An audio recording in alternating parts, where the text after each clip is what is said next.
Good morning, everyone. Thank you for joining us here today. I'm John Rogers, CEO of Stuart McKelvey and a former chair of the Halifax Chamber of Commerce. Let me start by saying what an honor it is to welcome all of you to this morning's face-to-face, what's described as a chat, with our three political leaders: the Premier of Nova Scotia and leader of the New Democratic Party, the Honourable Darrell Dexter, the leader... I think maybe I'll say hold your applause for the end, all right? The leader of the opposition, leader of the Nova Scotia Liberal Party, the Honourable Stephen McNeil, and the leader of the Progressive Conservative Party of Nova Scotia, the Honourable Jamie Bailey.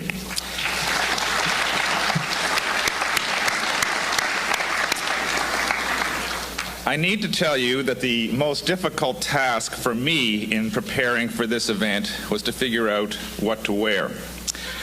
Orange, blue, and red, or anything in the same color family, were all off limits, and that didn't leave as far as much as I could figure out, and I can assure you there was nothing in my closet that was going to fit the bill. So I challenged Duggars, and they came through. My tie, as you may see, has blue, red, orange, and a few other colors, and all, gentlemen, in equal proportion. So... thank you to the Halifax Chamber of Commerce for bringing together Nova Scotia's political party leaders for what is described as a chat. Informing our citizens and encouraging discussion on key issues facing our province is very important to the political process, and Stuart McKelvey is pleased to support this initiative. It's a rare opportunity to be a fly on a wall in a room where our three political leaders share their points of view on how to increase prosperity in the province and region. As a province, we face some stark realities which require straight talk, frank discussions, and leadership in all sectors, particularly in government. At Stuart McKelvey, in serving the legal needs of leading businesses and organizations, we get to see firsthand the very impact of challenges and opportunities our leaders will address today. And I know our community wants to hear about education, in and out migration, infrastructure, innovation, and changes to legislation that will encourage a fertile business environment. And while there's certainly a large number of local businesses that are thriving and contributing significantly to the prosperity of the region as a whole, as the interim report of the Ray Ivany-led Nova Scotia Commission on Building Our New Economy highlights, our population is aging, graduates are looking for work outside the province, and people do want to know what government is doing to encourage entrepreneurship, foster innovation, and align legislation with growth strategies. The spirit of our region and our province is strong, but we need to take action now, because the striking reality is that to just maintain our current level of prosperity and not even grow, we need to increase our real GDP per capita by 0.5% per year between now and 2038 to just address the impact of shifting demographics alone. Halifax represents more than 50% of the province's real GDP and is in a position to contribute to and impact the prosperity of the region as a whole, and to become one of the top 3 fastest growing cities in Canada by 2018. But there's a lot of work to do between now and then, and the community wants to know what government is going to do to reduce impediments and barriers and encourage growth and align legislation with these growth strategies. So it's my pleasure to introduce you to Andrew Broswell, President of Nova Communications and the Chair of the Board of the Halifax Chamber of Commerce. Andrew will moderate the discussion and will give each of our political leaders 3 minutes to answer questions about their economic outlook, how they intend to encourage entrepreneurship, and what their top 3 priorities would be for their first 100 days in government so Halifax and the province can grow sustainably for years to come. I've been told to reiterate that our distinguished guests are here today to discuss issues of importance to chamber members and not to engage in political debate. Also, we have a timekeeper today to keep us on track on the 3 minutes per question to maintain a level of fairness for our leaders and members of our audience. So it's now my pleasure to pass it over to our moderator, Andrew Boswell, to open the discussion. Andrew? John, and welcome, gentlemen. Over the summer, the Chamber underwent an extensive review and produced a new 5-year strategy. It's a comprehensive plan with very ambitious goals and defined targets, which can only be reached through dedication, hard work, and collaboration. We're pleased to have the three of you with us today to officially share our plan with you and discuss issues of importance to our members, many of who are here today. Coming out of the strategic planning session, we undertook extensive research and member consultation. The Chamber's decided upon one aspirational statement: to make Halifax one of the top 3 fastest growing cities in Canada by 2018. Told you it was ambitious. The overall goal is supported by 3 strategies over the 5-year period of 2013 to 2018, with key elements supporting them. The first one has to do with creating a positive business environment. The Chamber will motivate this by promoting entrepreneurship and the fresh wave of startups that we have in the city and province, encouraging members to capitalize on the major projects we're seeing in the news, advocating for reduced tax burden and common sense regulation, and helping to create a vibrant downtown core. The second strategy revolves around the growing a skilled workforce, part to deal with some of the aging population issues that John raised. So the Chamber will work on this by encouraging our provincial leaders, you, to help enhance our P-12 skill development, particularly in areas such as science and technology, encouraging universities to train students to match the job market, and advocating for a stronger immigration strategy and helping business to hire more immigrants. The third one revolves around member value and hosting events and providing support to our members. But the first 2 are the ones we'd like to focus on today. Clearly, though, the Chamber can't do this on our own. It's more important than ever that the province commit to continue to work with the Chamber, more so now than ever. And you may have heard there's a rumor of an election, and you heard that.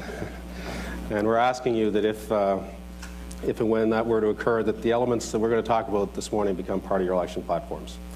And then you get on with the hard work of implementing the policies that will help us, and by that I mean the city, the province, and our members to reach this goal. Although it's a Halifax strategy, as John points out, it benefits the entire province, seeing as how Halifax represents over half the population and half the GDP. So as Halifax grows, so does the province. So, let's get to it. These questions are framed around the strategic plan. The first one has to deal with economic growth, which is kind of our headline goal. According to the Nova Scotia Department of Finance, Nova Scotia's economic output has lagged the national average for most years of the past decade, and the decade before that didn't look much different. This performance has been consistent through changing economic cycles and, yes, political parties. Also, according to GHP, Halifax accounts for over 50% of the province's GDP. However, we could be doing much better as a province in terms of economic growth. So our first question: what fundamentally different approaches will your government do to address the systemic challenges preventing our province from reaching its true economic potential? So we'll be starting in random order, and the first question will be starting with Premier Dexter. Well, Andrew, thank you very much for the question, and I'd like to begin by thanking the Chamber for having us here today. I don't know about anybody else, but I always wanted to be center stage at Neptune. I've had the opportunity to work, of course, with many members of the Chamber over the last number of years, and the relationship has always been a very good one, a very positive one around economic development issues.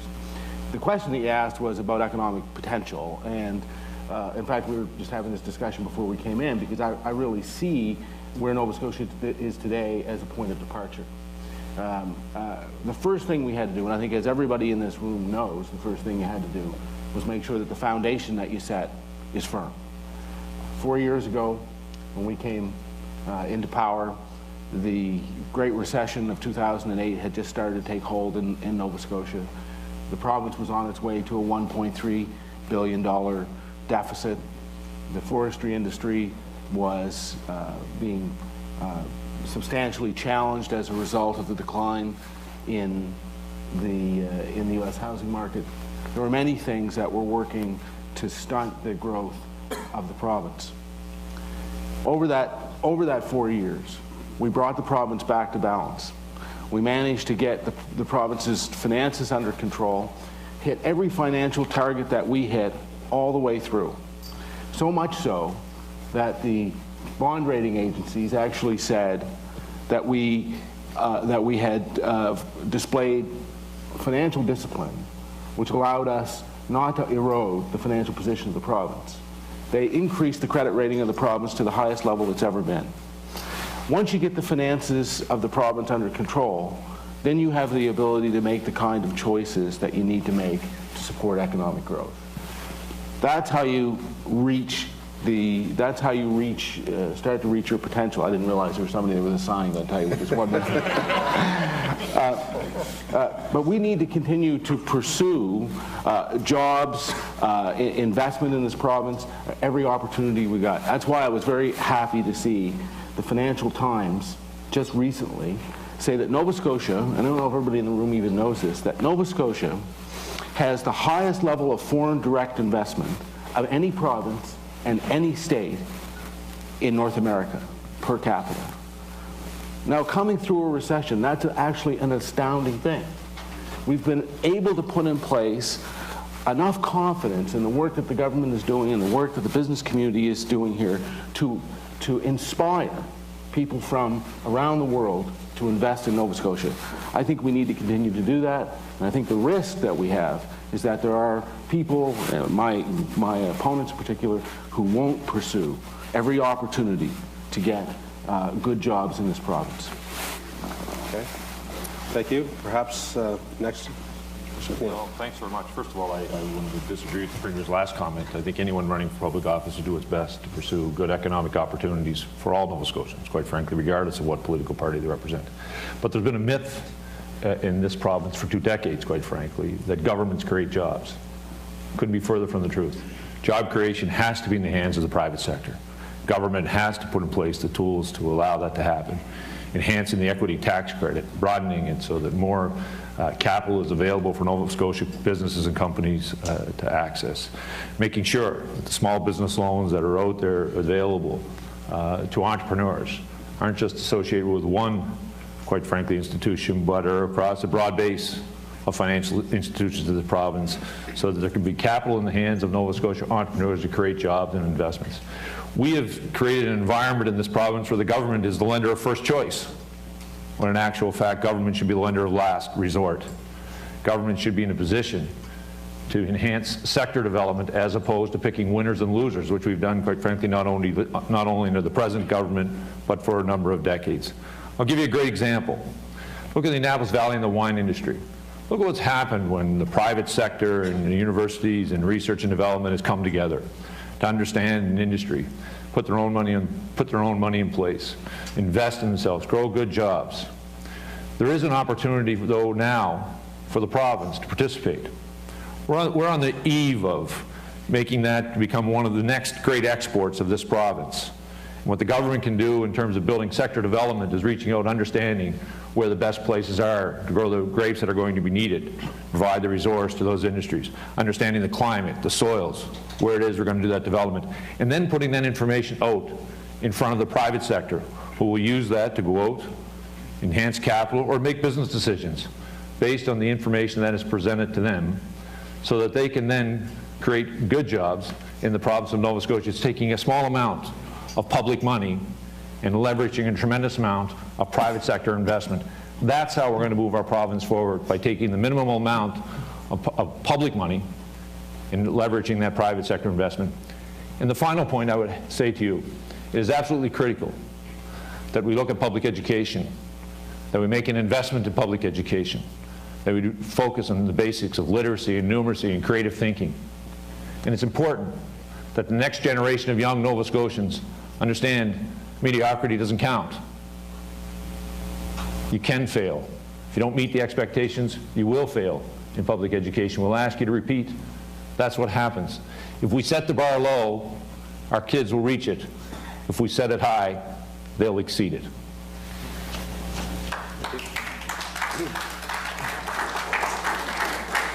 Mr. Bailey? Well, thank you, Andrew, and thank you through you to the Chamber and everyone for being here this morning.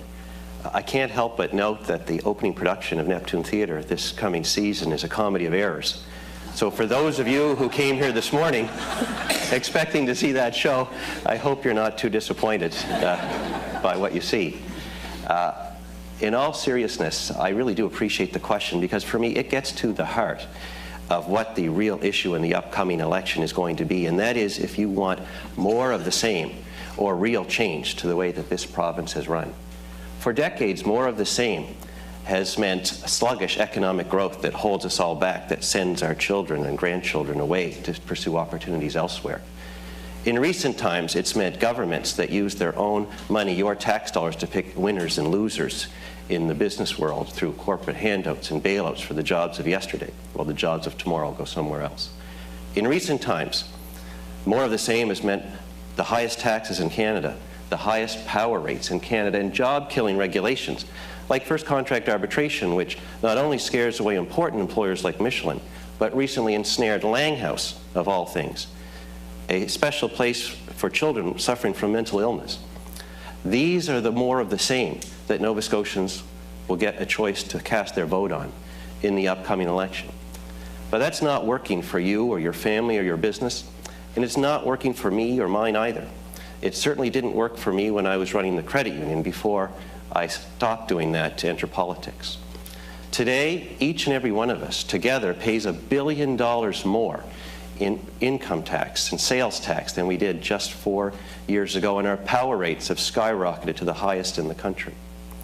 There are those who accept that taxes have to be high and that power rates always have to go up, but I am not one of them. The fundamentals of creating a modern, dynamic economy are all going in the wrong direction here in Nova Scotia, and you know it and you feel it. And so to make fundamental, real change that works for people, to me, that means lowering taxes like the HST to put a few dollars back in people's pockets so that they can spend them locally in our economy again. It means freezing power rates for 5 years so that no more jobs need be lost because of the price of power. And it means scrapping job-killing regulation like first contract arbitration so that jobs can flow into Nova Scotia again and our economy can grow. We do have a choice in this coming election. There are those who will tinker around the edges, who will throw platitudes at you, who will stand for more of the same higher taxes and growing power rates. But I'm not one of them. I want real fundamental change to the way this province is run and the way our economy is structured, and those are the changes that we can make to really make it happen. Thank you.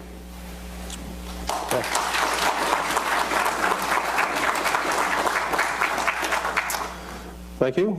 Our second question deals with entrepreneurship, and we agree that entrepreneurs in the private sector are the driving force behind economic growth. And we know that Nova Scotia has a great wave of entrepreneurial potential, and we're heartened by the wave of entrepreneurism that we see today. People associated with the Chamber like Francis Ferris and Jevin McDonald from the Spring Dinner, across a wide variety of sectors, ocean tech, biotech, ICT. In what ways will your government harness this refreshing entrepreneurial spirit that helps make our province the preferred place for entrepreneurs? And the question lead this time is Mr. McNeil. Well, thanks very much. This really leads into the previous question that we had. In terms of entrepreneurship, there needs to be an environment, quite frankly, where people see a chance to grow and enhance the business opportunities for themselves, and a place where they want to invest their own environment. That means we need to eliminate and move aggressively on making sure that the red tape is as minimal, as low as it possibly can be. Making sure that the tax system is responsive and that the changes that are going to be made not only are leaving money in the pockets of Nova Scotians, but quite frankly, are encouraging our entrepreneurs to invest in their businesses and grow and create jobs in the province of Nova Scotia. Interestingly enough, in the province of Nova Scotia, when John was speaking earlier, he talked about the demographic challenges that we have. There are 30 honorary consulate generals in the province of Nova Scotia.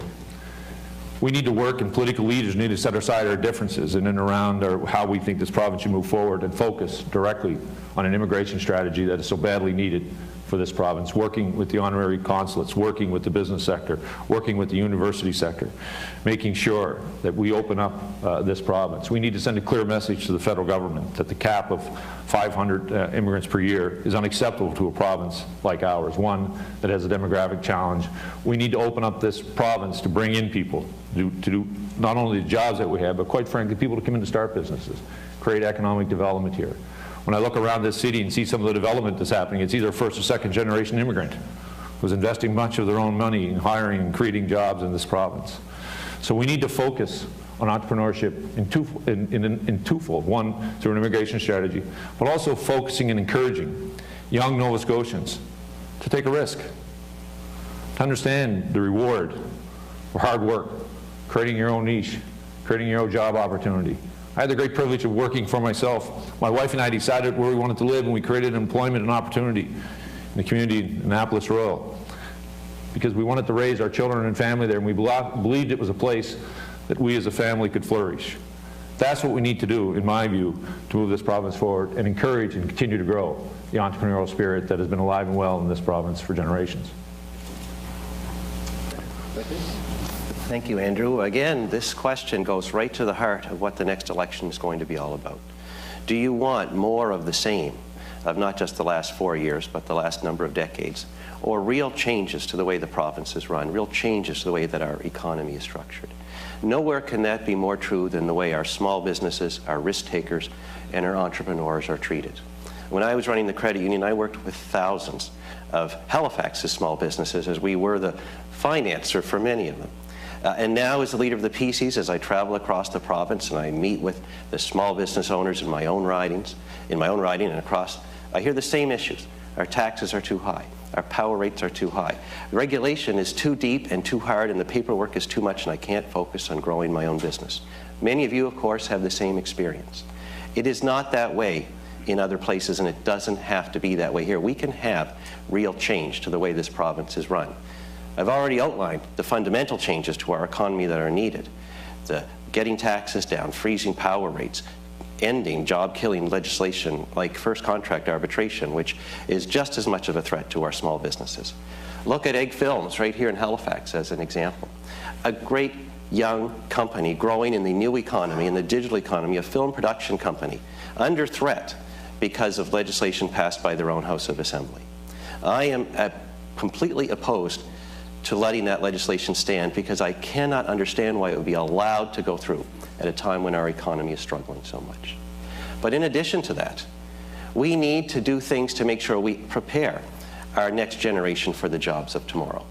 That means putting digital knowledge into the curriculum in our schools, training our young people for the digital economy of today and tomorrow. And I do want to applaud the Chamber for taking the lead on this issue in recent times.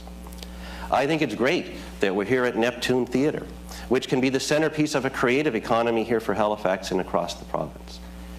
I was a volunteer here for 8 years on the board. I was chair of the board. One of my proudest moments as a volunteer was the day that we restructured Neptune Theatre and paid off in total its long-term debt and put it on a sound foundation for the future.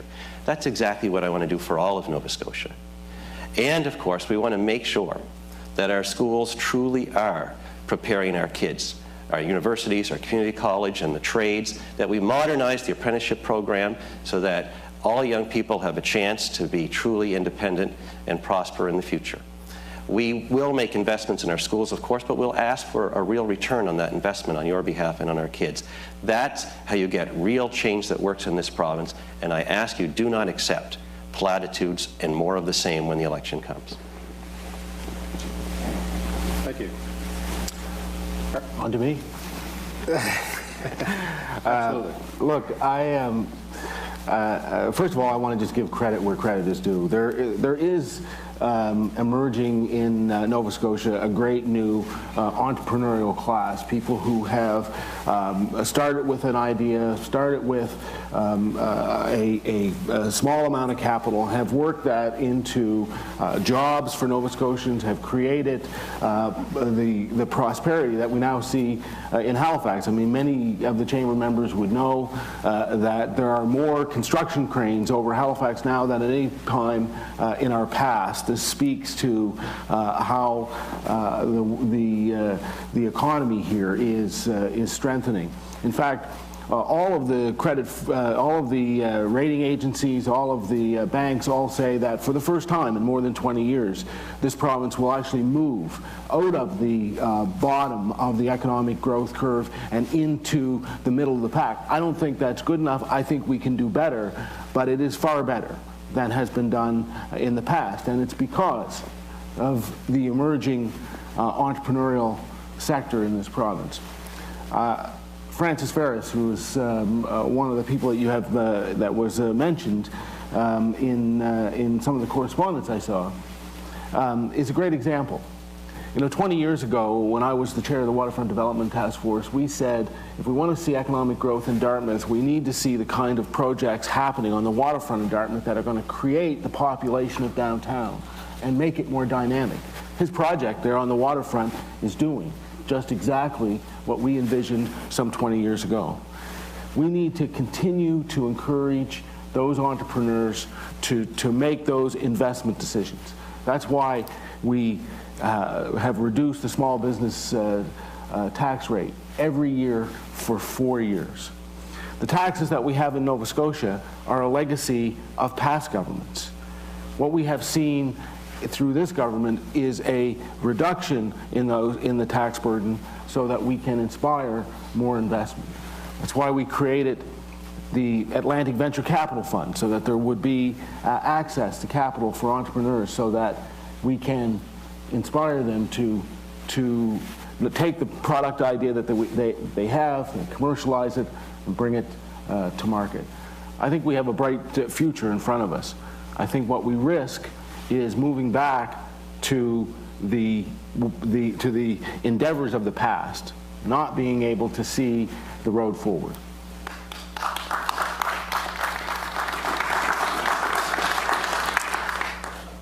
Thank you. Our third question does deal with taxation explicitly, which is part of the Chamber's new strategy, but also a long-standing theme for the Chamber. Our members tell Chamber staff, the volunteers, in fact the board, that they're losing town employees and opportunities because of high personal and corporate taxes. If we look on the personal side, Tax Freedom Day, which is the day that we all work to in the year to pay our taxes to the 3 levels of government personally. In Alberta, the Tax Freedom Day is May the 19th. Ours is June the 10th, right at the back of the pack. And if you look on the corporate side, according to the Canadian Chamber of Commerce, we have one of the highest corporate taxes in the country at 16%, while our provincial counterparts in places like Alberta, BC, New Brunswick, and Quebec pay between 10 and 12%. So these taxes have a domino effect. Businesses are not attracted to our province because of this. Immigrants are not attracted. People are leaving. In one of our board planning sessions, one of our board members mentioned that when it came to taxes, he wished we could just be average. Is that so much to ask for? What will your government do to make our personal corporate taxes significantly more competitive? And this time the question starts with Mr. Bailey. Thank you, Andrew. Look, as I know we all feel in our pocketbooks, Nova Scotians in the middle income pay the highest marginal personal income taxes in Canada. At the 15% HST, we are tied for the highest sales taxes in Canada. At 16%, we pay the highest corporate income taxes in all of Canada, and depending on where you live in this province, you may well be paying the highest property taxes too. I want Nova Scotia to be first in many things, but those are not the things that I have in mind. We all know that you can't have a growing economy, create new jobs and opportunity, attract new people to our shores when you're paying the highest taxes in the country. We know that pushes jobs and kids and graduates away to other places where they can earn a decent living. I am one of those that believes that when you work hard, you should be entitled to keep a fair share of your earnings, and that is not true any longer in Nova Scotia. This is another question of more of the same versus real change that works for people. We have here a government that promised not to raise your taxes and pushed through the highest tax increase in our history with the HST. We have some opposition members who criticize the government for doing that, but will not bring your taxes down. They accept that they have to stay high. Well, I don't accept that, because growing the economy and creating real jobs means lowering taxes, starting with the HST, and that's what a PC government will do. And I will add that you have every right to ask all 3 leaders how they will pay for promises like lowering your taxes, and I hope you ask all 3 that question as you see us on the campaign trail. I'll tell you a short little story. As president of the credit union, in the 6 years I was there, that company grew by almost double in size, serving more customers, more branches, more services to our members who are actually our owners. At the same time, the corporate office of the credit union shrunk. We became more efficient at what we do, taking the money that we brought in and reinvesting in the front lines of services. That's exactly what needs to happen for all of Nova Scotia. So to pay for that tax cut, we are going to provide a truly balanced budget, make real changes to the bureaucratic structure of government, like those 10 health authorities and 8 school boards and layers and layers and layers of bureaucracy that all those taxes go to. I will actually keep the old NDP promise to cut the government payroll by 10%, which they so quickly forgot after taking office. Just like with that credit union, we need to cut back at the top. And to me, that means showing real leadership, starting with the MLA pension plan, that you all put $5 or $6 into this day for every one that your favorite politician puts in. A plan no other Nova Scotian can ever hope to have. Well, there's nothing special about being a politician. Leadership means showing you're willing to tighten your own belt so that you can go on to tighten the belt at the top of the system so we can bring taxes down evenly and fairly for everybody. Thank you. Thank you. I was interested when I saw the question because I went and actually looked at the report that was done on tax freedom. And interestingly enough, it turns out that Nova Scotia does not have the highest taxes in the country. In fact, we have lower taxes than Saskatchewan, than Quebec, than Newfoundland. In fact, we end up pretty much in the middle of the pack in terms of tax burden across the country. But I think what's important is that we actually have a plan to move the tax burden down. And that's what we did over the past 4 years. We started by ensuring that we took a balanced approach, ensured that the books of the province were properly balanced, that we got the finances back in order after being left with a $1.3 billion deficit projection. And it was tough. It was certainly tough to do in a recession. But because we took a balanced approach, as we brought the books back in balance, hit the financial targets that we had to hit, we reduced the small business tax. And as you know, it's called the small business tax, but the reality is that all businesses benefit from a reduction in that tax rate. In the years going forward, we will see the HST come back down. Why? Because we can afford to do it. And we can afford to balance it with the services that really matter to people. We have to have a healthcare system for people that is there when and where they need it. We have to have a good education system for our young people so that they are able to get access to the skills, to the training that they need in order to be able to take advantage of the opportunities in the future. So we have to be able to support those services because everyone in this room, I believe, understands that when there is a good quality of life in our province, when there are good services for people, that's actually good for the business community in the province. We have to continue to support those services to make sure that we can attract immigrants, that we can attract entrepreneurs to invest in our province. I'll say again, in this province, we have over the last 4 years dealt with the recession almost like no other province. We have managed to get the books back to balance, and we are now attracting foreign direct investment at a level that no other province and no other state in North America is doing. That's a great credit. It's a great credit to all Nova Scotians who were part of getting this province's finances back in order, making sure that our economy is strong.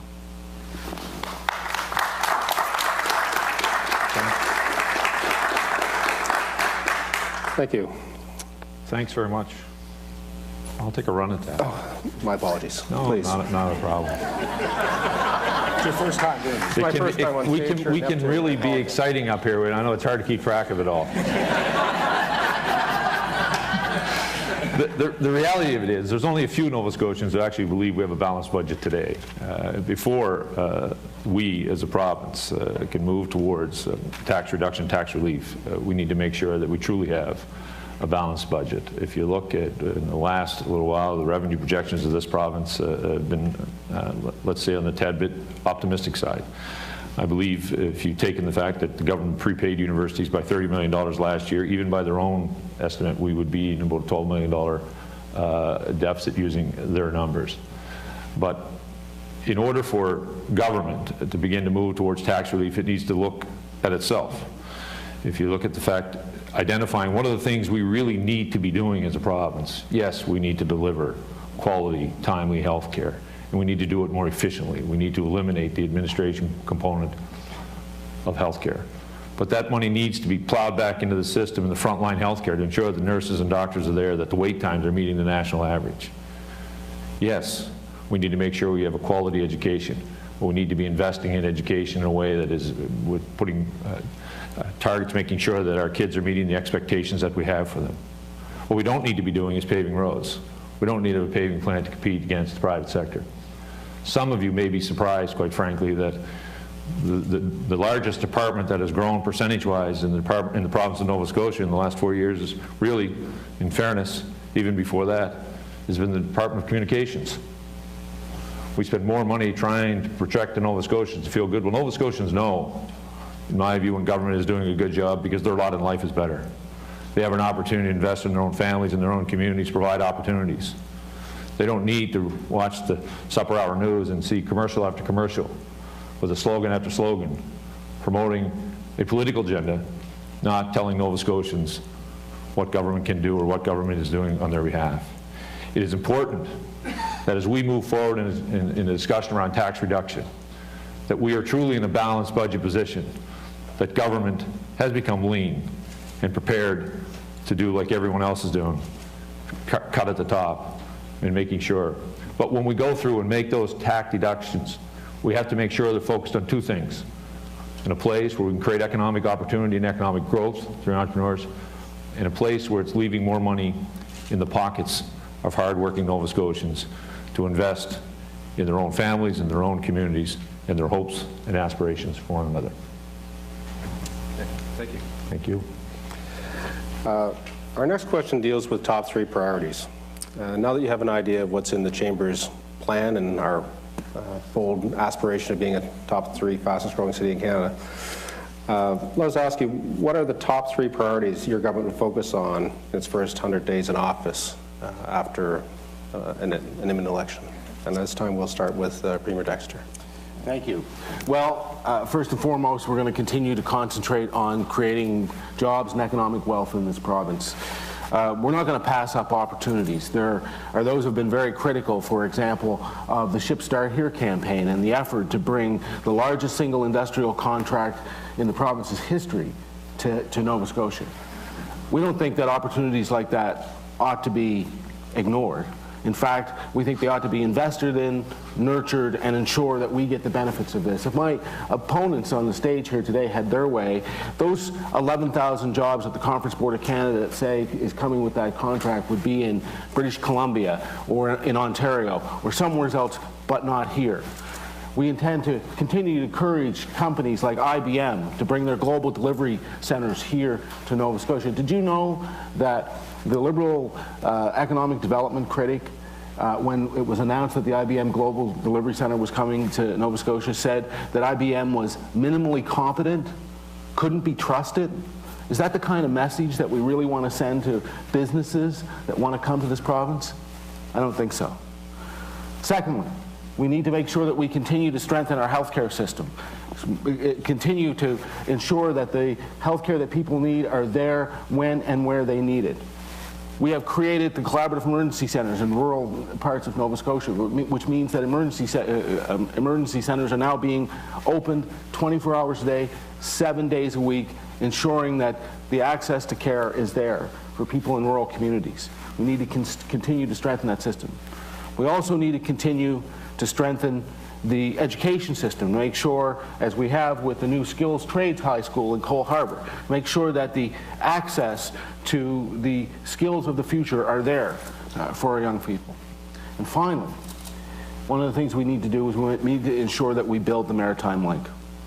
The Maritime Link will create a regional energy grid, one that will stabilize power rates and ensure that we're not stuck in the kind of cycle that we've seen before. You know, you can have these vague promises or these statements about freezing power rates when we all know that that just comes back to haunt us in the future, just as it did with Workers' Compensation Board premiums when the Conservatives froze those. We now have the largest deficit in the Workers' Compensation Board of any place in the country. We can't afford to make those mistakes again. And that's what's going to be at risk in this next election. That you're going to have people who are not going to respect the business community, who don't understand how we move this economy forward.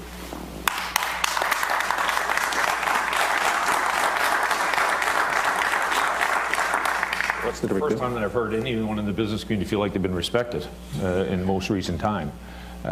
Listen, in the first 100 days, we'll focus on energy. As I travel this province when it comes to economic development or even individual families feeling the pressures of the ever-increasing costs of energy in the province of Nova Scotia. It's my belief we need to break the monopoly of Nova Scotia Power and allow renewable energy companies to compete in a highly regulated environment here in the province of Nova Scotia, welcoming in new capital, quite frankly, money that will allow to create jobs and investment here in the province of Nova Scotia. We'll focus on public education. It's absolutely critical that the next generation of young Nova Scotians get the same opportunity that you had. But we need to focus on literacy and numeracy and creative thinking, giving and challenging our children. As I said earlier in an earlier statement, if we continue to set the bar low, they'll reach for it. If we set the bar high, they'll exceed it. And we'll look at economic development and job creation. It is absolutely paramount that government get out of the way. It is important, quite frankly, that government stop picking winners and losers in this province. For 2 decades, we have tried that, and what we received from that is the worst performing economy in the entire country through those 2 decades. Yes, under all 3 political parties. It is time for a direct change on how we do economic development. We need to make sure we do sector development, lay the information out there for the private sector to reach out, develop capital. We can make public policy changes which will free up money to allow entrepreneurs to invest in their communities. But it is not the government that is going to be able to create the jobs in this province. It will be the private sector through government support and regulation. And I know we were only allowed to have 3. But I think it is absolutely critical for us as a province to have a public inquiry in the Home for Colored Children to finally address what has been part of our history, which has been part of our history through discrimination and racism. We need to own it. We need to be participating in a full public inquiry to allow the healing to begin so that we as a province can truly begin to feel inclusive and one that is moving forward.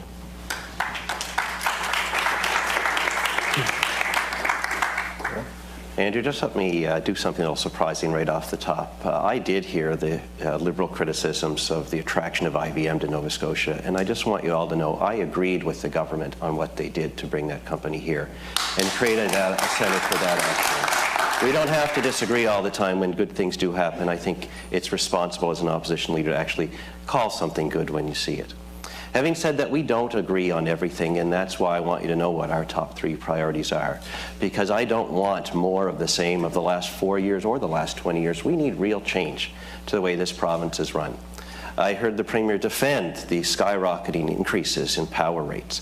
Well, we do have a plan to freeze power rates for 5 years so that no more jobs need be lost, or people move away, or make horrible decisions about which bill to pay at the end of the month. Not in my Nova Scotia and not in yours. We have a detailed 5-point plan that we will implement in the first 100 days to stop the increases in power rates and provide real relief to Nova Scotians, both businesses and families. That means going renewable, absolutely, we all agree on that, but extending the targets by 5 years so that we can go at a pace that all Nova Scotians can afford.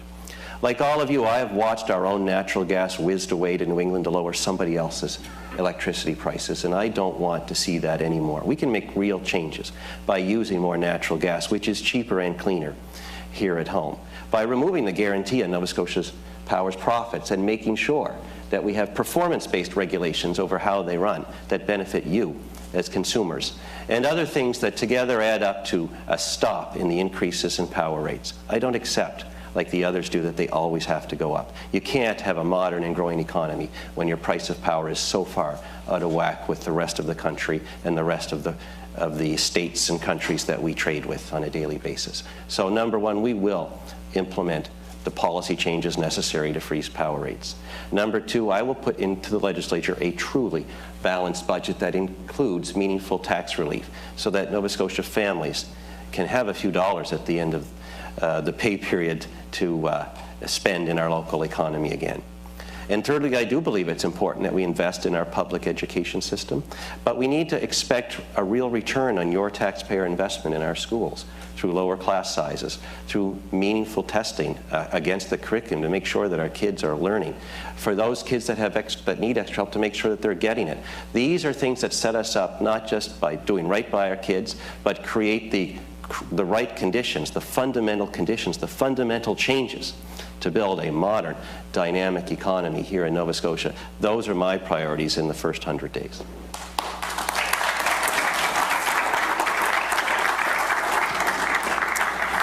Okay, our final question. Premier Dexter, Leader McNeil, Leader Bailey, ask you to look a little bit out in the future. We're told at the Chamber by political leaders such as yourself that our four-year political system, and yes, sometimes us as voters, drive some fairly short-term thinking. True? You don't have to respond. Regardless, to accomplish long-term success, we need long-term vision. And I guess my question is simply, in a short, compelling fashion, what is your vision of Nova Scotia in 2025? And we'll start with Leader McNeil. Some of us may have been described as short. I don't know if any of us have been described as compelling.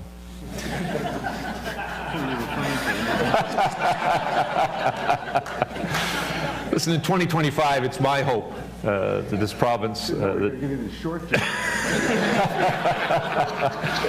In 2025, it would be my hope that this province would be open for business, that our tax system would be competitive, not only in Atlantic Canada, quite frankly, but with the rest of Canada. That would be open to immigrants.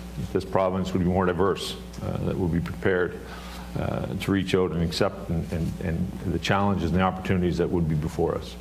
It's my hope in 2025 that the young student who will go to school next week will be entering grade 12 in 2025. That their opportunities, that their experience through public education was one of, with focus on literacy and numeracy and creative thinking. One that is preparing them for the challenges of the modern economy in 2025. One that has challenged them and allowed them to reach what is and will be their potential to grow inside of this province. And I think one of the things in 2025, I think that would be extremely important for us as a province, is that we stop dividing ourselves. We have to stop being an urban province, a rural province, a mainland province, or quite frankly, a Cape Breton province. We're a small province. People outside need to look at us as Nova Scotians, but more importantly, we as citizens of this province need to look at ourselves as one. And understanding that when one part of our province has great success, we all succeed. All too often, when we see a success, we look at it as if we lost something or someone else is losing, when in actual fact, we all gain when we move forward.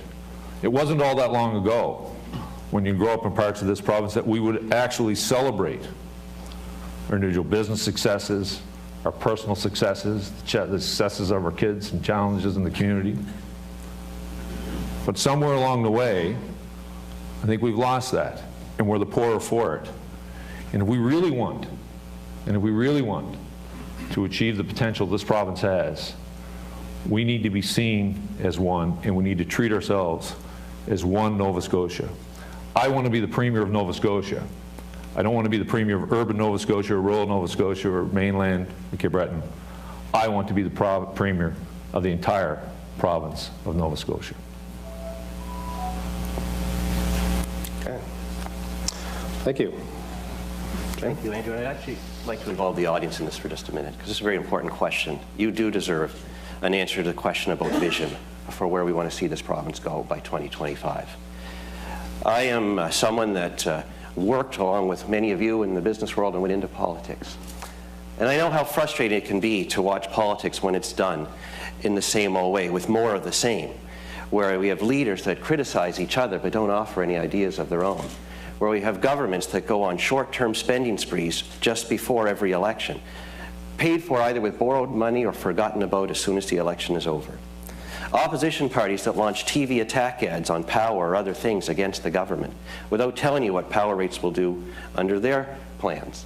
That is more of the same, and we're seeing that even in the run-up to this election. But I want you to know it doesn't have to be like that. I happen to believe that politics at its finest is when we have leaders that stand up and plant a goal that all Nova Scotians together can work towards, that we can all get behind. That's what you want your political leaders to do. So let's start right now. I would like to do that right now. By 2025, my goal as Premier, I want to see 1 million Nova Scotians living in this province, a new high in population. That means that we have to do the important changes to restructure the way this province is run, to change the way the economy works, to create the jobs through lower taxes and frozen power rates and ending job-killing regulation, to have the jobs and infrastructure in place to make this place home for 1 million people. You know, we're right around 930,000 now, and we have been for a long time. And we're not going up, we're about to be going down. We have to change that. You know, there are tens of thousands of Nova Scotians that are living or working elsewhere in Canada or around the world who would rather be here. Every family knows someone who has moved away, given up hope on creating real jobs and opportunity here at home. We'd like to bring them here as part of our goal of getting to 1 million people.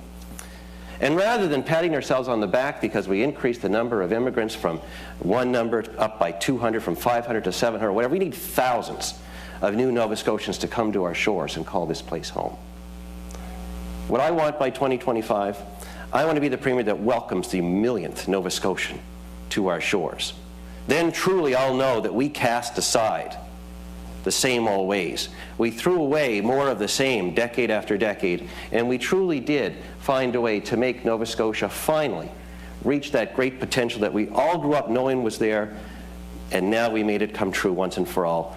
1 million strong Nova Scotia 2025. On a response to your introduction. I think I'll take this opportunity as well, because I haven't had a chance to be on center stage, as I said before. This is a good time to start.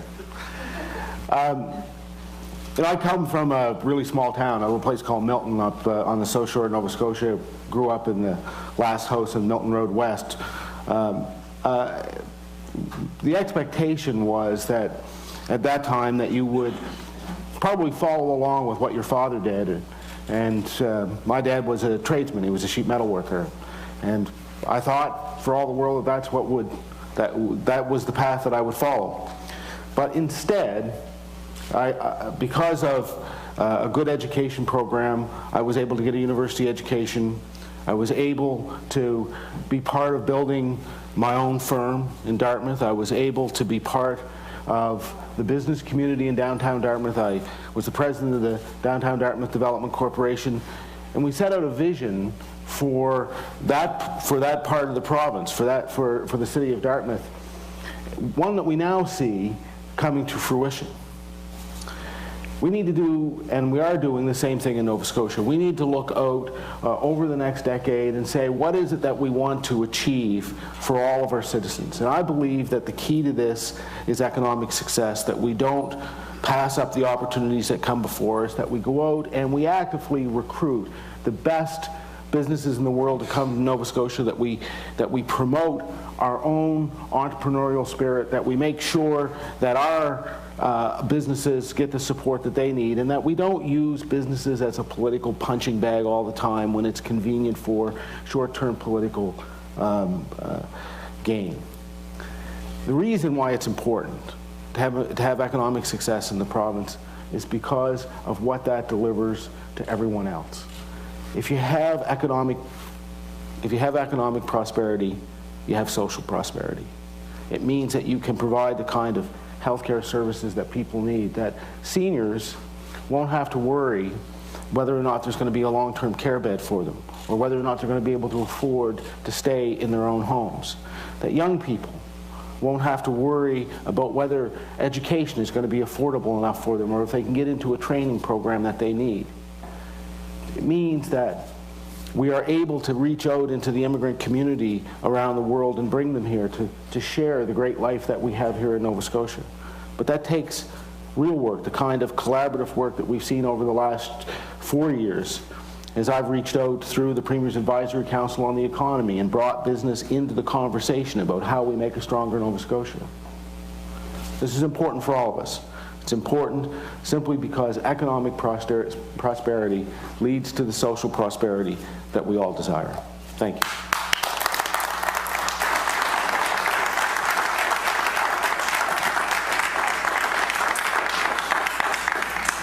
Well, thank you, gentlemen. That concludes the questions for the day.